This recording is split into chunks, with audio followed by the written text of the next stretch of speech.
So welcome. This is a video I'm going to put together to show you a new car. This is a Honda Clarity plug-in hybrid electric vehicle. If you want to charge it up, there is a cable that you plug into here. And if you want to add some gas for taking long trips, there's a gas tank. And you put your pump in here. So in this video we're going to take a look at some of the differences between this plug-in hybrid electric vehicle, how it sounds and drives, compared with cars that have transmissions, i.e. manual transmission car. This is a 1992 Corvette, so we'll take a drive in it. And also a modern, in this case a van, could be an SUV. Before we get started with that main comparison, however, let's take a quick trip back in time and start with the Ford Model T. So I'm here at the Midwest Dream Car Collection, and this is a Ford Model T. So this is what began it all. Of course, if you had a lot more money back in the day, you might get this Ford Model A. Very beautiful compared to the other one. Ornate. Same driving though. Pedals for brake and engaging the gear, and a throttle of sorts here, right there, and the one on the other side is for spark control. So moving up to 1952, we finally get to an automatic transmission on this Cadillac. So here's the specs on it. It's 190 horsepower. Hydromatic automatic transmission, 52 Cadillac. And of course there are muscle cars. Can't go wrong with a muscle car. Most of them manual, but a lot of them automatic. And here we are 100 years later. This is a 2006 Ford GT. It has 550 horsepower. Boy, is it expensive and fast.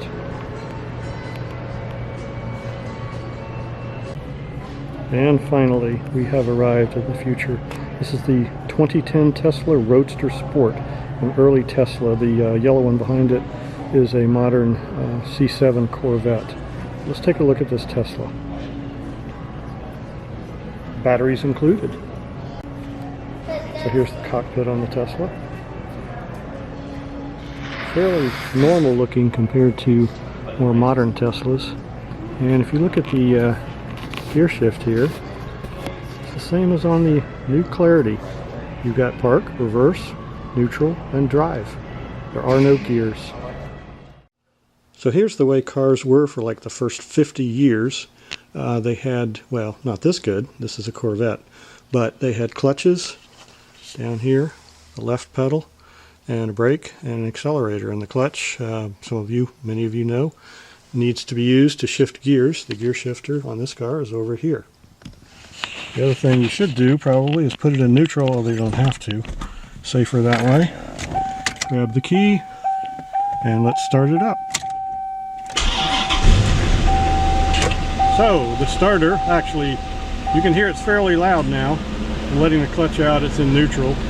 And the starter had to crank the engine, and now you can hear the engine running. You can rev it up and down. Can't do that on an electric car, as we're going to see. So I've closed the door now. It's a little bit quieter in here. You can see the tach on the left over here and gauges on the right to keep track of your engine performance and health. And I can rev it up with the accelerator. Of course, this is a Corvette, so it doesn't have as much sound insulation. Nobody wants a quiet engine in a Corvette. So this is going to be a little tricky. I'm trying to hold the camera with one hand and shift here with the other hand. This is the shifter. First, second, third, fourth, fifth, sixth. And if you want to go into reverse, you have to pull this up and move it over here and drag it back. So this is a 6-speed with reverse, so 7 I guess. And I'm in first gear. You need to do that to take off. My foot's on the clutch, and I'm going to let the clutch out slowly. We'll see what happens.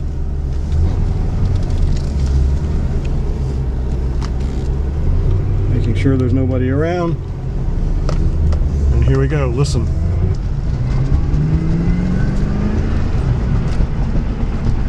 So that was first gear and second gear, and then I just went directly to fourth. And so now we're on our way. So now we're sitting in a modern van or SUV, and this, of course, it has automatic transmission. We have to start it up, of course, which is not quite the same thing in an electric car, but here we go. So I'm grabbing the key over here, turn the key.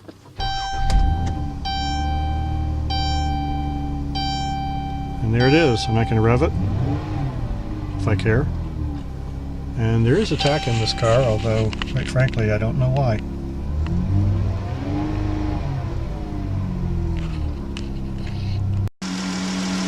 So before we go for a drive, let's take a quick look under the hood, and then we'll compare that with the new plug-in hybrid electric vehicle car.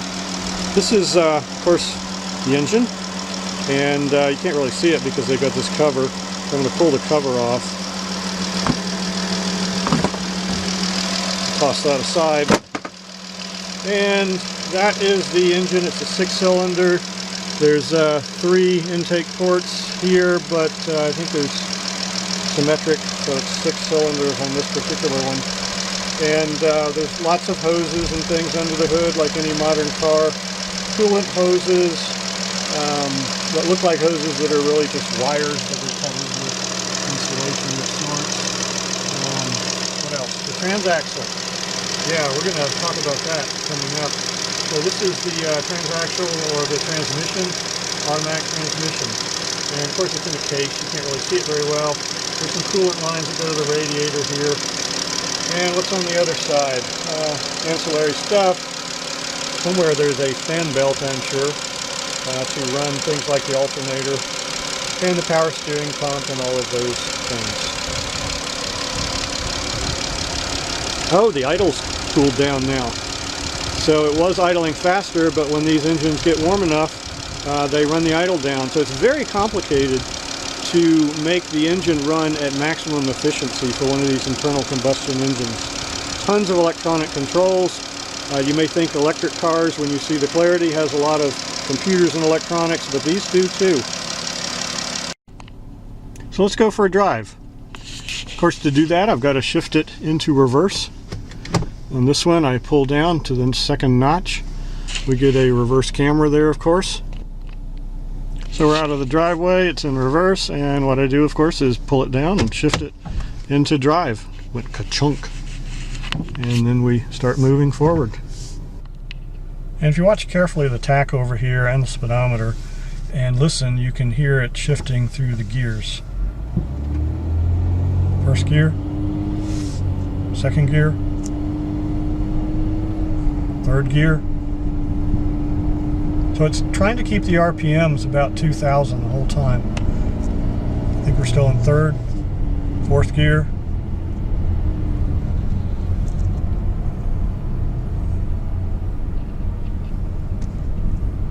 Fairly quiet when we're going steady, but if I tromp on it a little bit,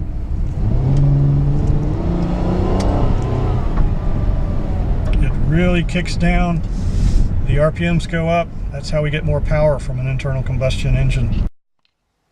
So now let's go to the future. Well, it's actually the present. This is our brand new car, and it is a plug-in hybrid electric vehicle.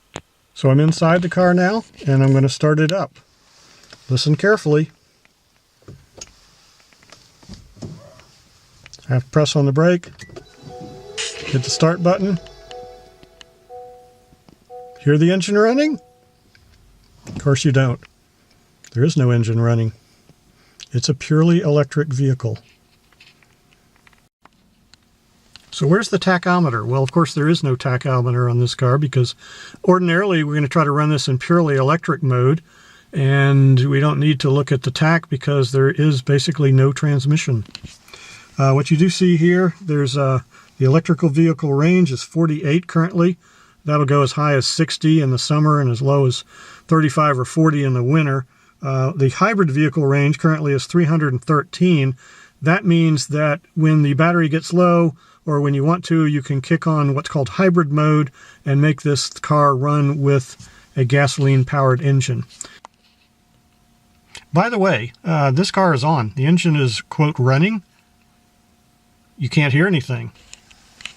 That's one of the nicest things about these electric vehicles. I was actually amazed when we first got this and got in it, and just how quiet and refined the environment is. Transmission-wise, there is no transmission, except, well, kind of there is. It's currently in park, and there's a reverse, which to put it in reverse, I pull back on this, and then I can put it in drive by pressing that down. So those are the main actions we're going to do. I'll go ahead and put it in reverse right now. My foot's on the brake. It's in reverse. Backup camera comes on, and we'll back out.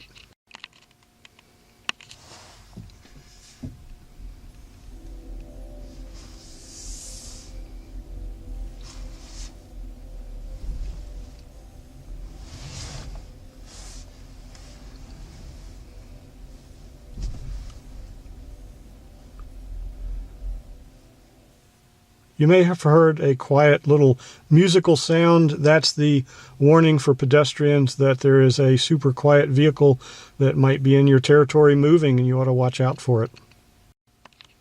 So I've put it back in park, and we're stationary. I'm going to get out and let's take a look under the hood. I'm going to leave it on. And we'll take a look and see what's in here. Well, it is a plug-in hybrid. There is the gasoline backup engine here if we need it for extra range, but it doesn't normally get used. Now, there's a transmission of sorts that's over here, just like in the other cars, to the right of the engine. So there's not that much difference. You do see the orange wires. Those are the ones that carry 350, 400 volts or something. So they're painted orange, but they're fully insulated. You can touch these. I mean, it's not going to hurt you. They're not dumb. Taking a closer look at the electric side of things, the electric motor is actually underneath this. This is an inverter. It takes the DC 350 volts, converts it to a three-phase AC that is used to drive a synchronous motor. The synchronous motor is actually down in here, which is basically in sort of the casing that you would normally have a transmission in. There is some transmission parts in there, because kind of a clutch lockup for highway speed driving when you're using the ICE or ICE engine, internal combustion engine. But primarily what's down there is an electric motor and electric generator. It's inside, you can't see it, but that's where all the action takes place.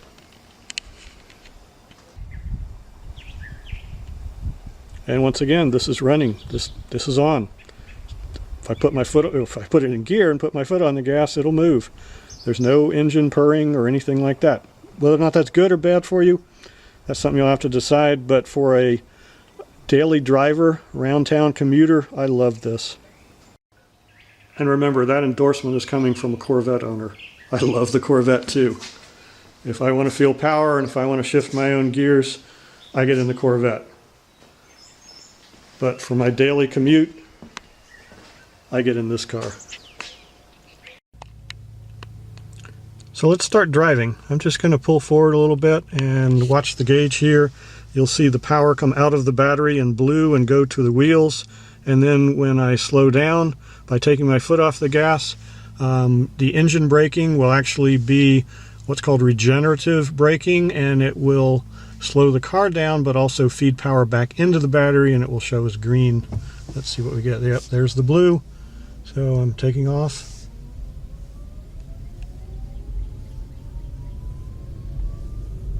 I'm going to slow down. See the green? Power's going back into the battery. So we're parked on the side of the road here. I'm just going to drive just a little bit, and you can watch the display and listen to the sound.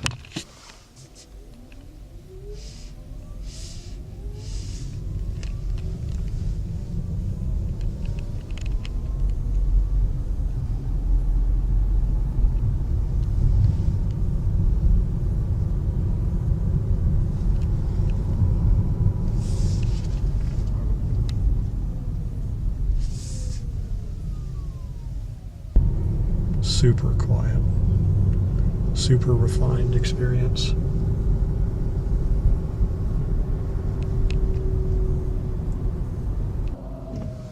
Okay, so here's a, I don't know, 0 to 60 run or something. I'm not really pressing on the pedal all that much.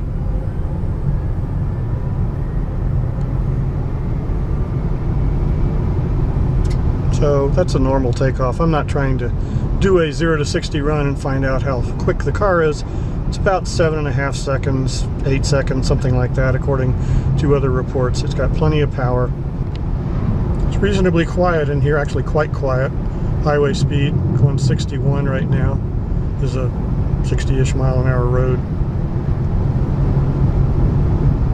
Very quiet. Now, I'm going to put the brakes on, and we'll see it going into the charge mode over here. And I'm going to get off here at this exit. And so we just used the brakes quite a bit there coming down that road from high speed, well, 60 down to a lower speed. And I'm going to do something, never do this on a regular car, but I'm going to put my hand in here and touch the brake pad, and it's stone cold. Those brakes, friction brakes, are not used at all.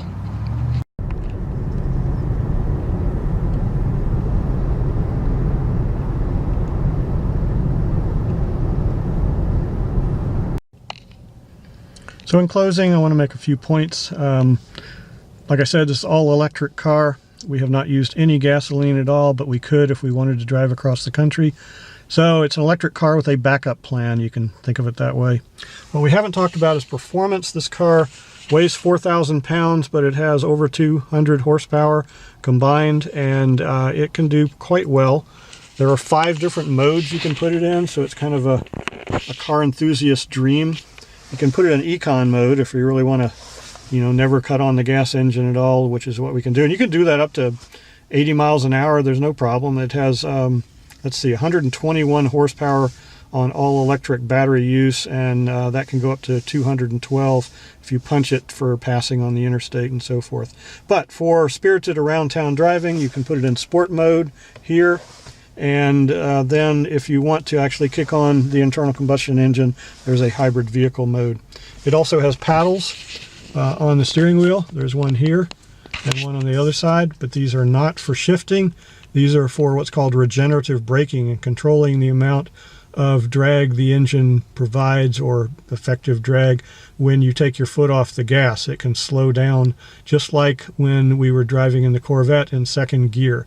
But in this case, all that kinetic energy of the car, that's as it's slowing down, is being fed back into the battery. So that's why we get amazing range, burn no gas, very quiet. It's the future, whether you like it or not. I'm keeping my Corvette though, don't worry.